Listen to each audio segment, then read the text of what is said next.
Democrats are having an epic meltdown to the fact that President Donald Trump has begun his construction on the new 90,000 square foot ballroom addition to the White House that's going to be on the east side of the White House. The Democrats have been completely melting down over this. Now, remember, this is the same party that tore down statues of George Washington, Abraham Lincoln, Teddy Roosevelt, and so many other monuments of the United States, so much of our history that they have graffitied or desecrated or destroyed.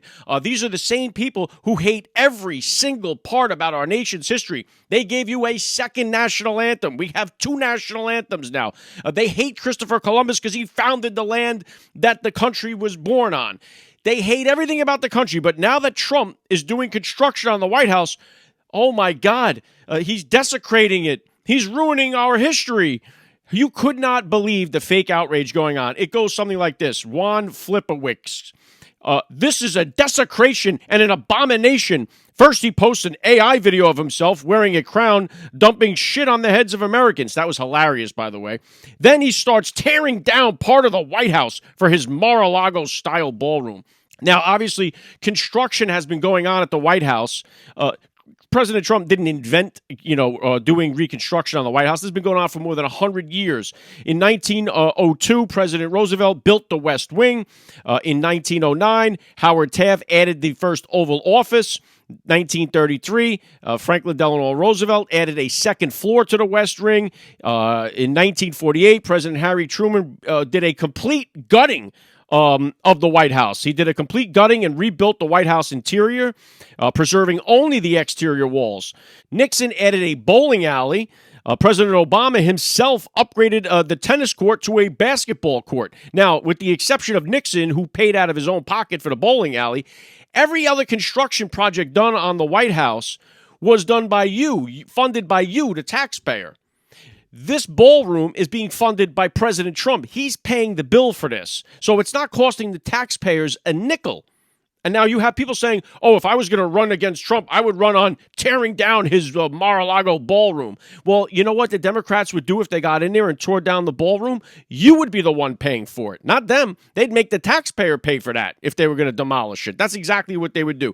So these people are complete hypocrites. And you know for a fact that if President Obama was the one that did this massive reconstruction and paid for it out of his own pocket, they'd be kissing his feet. Oh my God, President Obama, look what he's doing for our immaculate White House. He's improving it so much. He's paying for it out of his own pocket. No, he built a basket. He put hoops on the White House grounds and made you, the taxpayer, pay for it.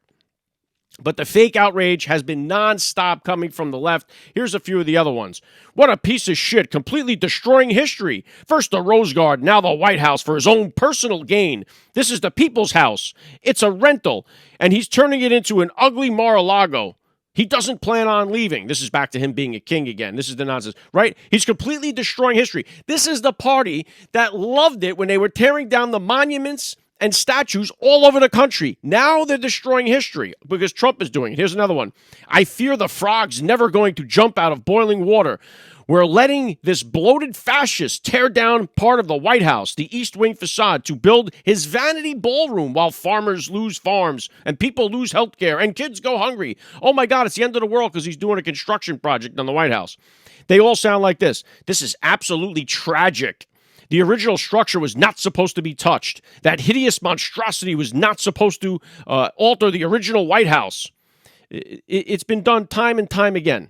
The White House has been altered. And by the way, slaves used to work in the White House. You would think that Democrats would go along with this whole hating our history and say, we must destroy. I'm surprised they don't want to destroy the whole White House and tear it all down. You had actual slaves working in the White House at one point in time. Wouldn't the Democrats be all for tearing it down?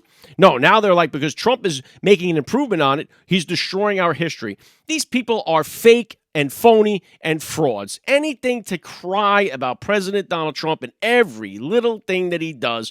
And Trump knows that. And it's going to be a magnificent ballroom. This thing is going to be used for decades to come, and every president that sets foot is going to be blown away by the beauty of it, and they're going to enjoy hosting events there. And this is supposed to be, unfortunately, it's going to be completed at the end of President Trump's term. in 2029, but it will be used for decades to come, and it'll always be known that President Donald Trump is the one that added this, just like he added the 2 flagpoles, the American flags at the White House, making improvements yet again. But this is something that has been going on. There's a long history of reconstruction being done at the White House. It's only because President Donald Trump is the one doing it that the left is having a complete hissy fit and a meltdown about it. That's the only reason. It's not costing the taxpayers a nickel. President Donald Trump's doing it out of his own pocket. And again, it's been done throughout history. The only person that they have a problem doing it is President Donald Trump, because they are filled with Trump derangement syndrome. You saw that with the whole No Kings protest. I'm going to get more into that and more into what's going on with the White House reconstruction tomorrow on the Alec Show. Hope you'll tune in.